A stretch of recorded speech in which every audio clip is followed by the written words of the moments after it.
அதனால தான் சிபிஎம் வெளியே வந்து யாருக்கும் நான் நெருங்கி பழகிறதே இல்லை. அல்லேலூயா. அருமையான தேவ ஜனமே, சிபிஎம் விசுவாசிகளே, அங்கிருந்து வந்த ஊழியக்காரன் பின்மாற்றக்காரன், அவ பின்மாற்றக்காரி, விழுந்து போனவன், அவ விழுந்து போனவன் அப்படி எல்லாம் பேசாதீங்க. நீங்க ஊழித்து போக வேண்டியதானே.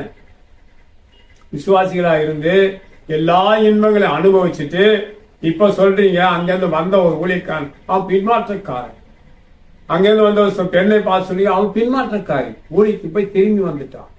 நீ யாரு? உன்னை போல எல்லாம் இன்பங்களை அனுபவிச்சுட்டு சபையிலே இருக்கீங்க.